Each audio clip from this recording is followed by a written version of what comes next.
Parallel संगठन तैयार कर रहे हैं और इसको लेकर लगातार ट्वीट हो रहे हैं। तमाम जो बीजेपी के लीडर्स हैं वो ट्वीट कर रहे हैं कि भूपेश बघेल जो है वो अजीत जोगी की राह पर चल रहे हैं और पैरेलल संगठन खड़ा कर रहे हैं। राजीव मैदान क्लब क्यों भंग किए? शासकीय तौर पे हमने बनाया था ना। गौठान क्यों भंग किए? आज जो युवा राजीव मैदान क्लब के माध्यम से जुड़े थे और सामाजिक कार्य कर रहे थे, खेल कूद का आयोजन करते थे, समाज सुधार की दिशा में काम करते थे और सांस्कृतिक कार्यक्रम भी कराते थे और सरकार की जो पॉलिसी है उसे लोगों तक बताने का और योजनाओं को अंतिम छोर के लोगों को लाभ पहुंचाने की जिम्मेदारी इसको दी गई थी। आपने उसे भंग कर दिया। आज तो मेरे पास राजीव मैदान क्लब के लोग आए थे क्योंकि अनरेस्ट है, लोगों में आक्रोश है। अभी अब लगातार गौठान समिति के लोग जो हैं वो संपर्क में मुझसे, वो लोग कह रहे हैं कि हम लोग भी करेंगे, गौठान जरूरी है और एसडीएम और तहसीलदार और कलेक्टर ये लोग धमका रहे हैं गौठान शुरू करोगे तो आपके खिलाफ कार्रवाई कर देंगे। तो गौठान समिति वाले भी चाह रहे हैं।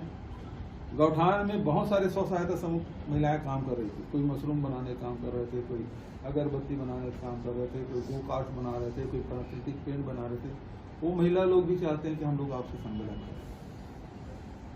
तो सारे इस प्रकार की जो गतिविधि हम लोग संचालित कर रहे थे, चाहे नए नए संगठन बना के और जिसे समाज को जोड़ने के लिए काम कर रहे थे, सामाजिक और राजनीतिक और आर्थिक उन्नति के लिए प्रयासरत थे, उसको सब आपने बंद कर दिया और ये लोग सब संपर्क करना चाहते हैं।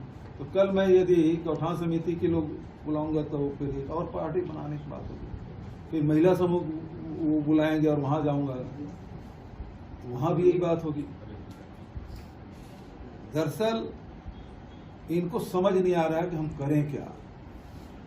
ये जो जितने भी जो पेमेंट सीट में रखे हुए हैं ना, इनके माध्यम से बुलवा रहे हैं लोग, क्योंकि स्थिति भाजपा में भयावह है।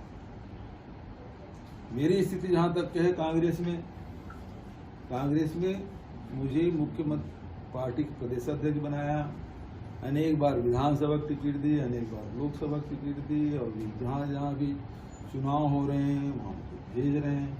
अभी लगातार मीटिंगें हो रही हैं, उसमें जा रहा हूँ। जितना सम्मान मुझे मिला है मेरी पार्टी में, ये जो लोग बोल रहे हैं उनको क्या मिला है ये बता दें। और अनरेस्ट जो है वो भाजपा में है, क्योंकि सारे सीनियर लीडर्स को घर में बिठा दिए।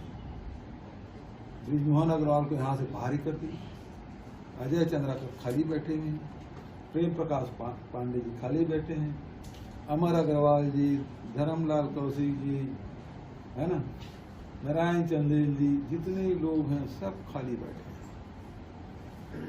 वहाँ बहुत आक्रोश फैला हुआ है।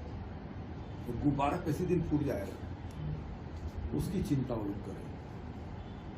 और इनके नाकामी निकम्मेपन के कारण, सरकार की निकम्मी सरकार के कारण से आज देखो, यदि युवाओं को आप इस प्रकार के सामाजिक गतिविधियों में आप संलिप्त रखते, उनको नए नए कार्यक्रम देते रहते, आज जितनी हत्याएं हो रही है, चाकूबाजी हो रही है, लड़ाई झगड़े हो रहे हैं, वो कम से कम उसमें कमी आती है।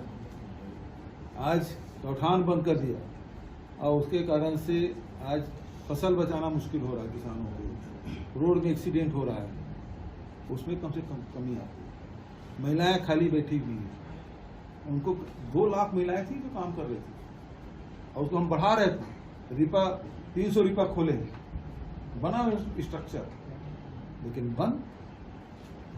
तो रोजगार के जो नए अवसर हमने शुरुआत की थी और जन जागरण के लिए जो राजीव मैदान क्लब बनाया था, सबको आपने भंग कर दिया। और उसके बाद बहुत बेशर्मी से आरोप लगा देते हैं, अरे बदलने वाले बिकने वाले तुम लोग हो गए, भूपेश बघेल नहीं। सर लेकिन ये सवाल करने से पहले 10 बार सोच लेना था, समझ गए ना। जब भूपेश बघेल को परेशान कर रहे थे, तंग कर रहे थे, तब एक सेकंड के लिए डिगे नहीं, जिसके बारे में वो लोग आसानी से बोल रहे हैं।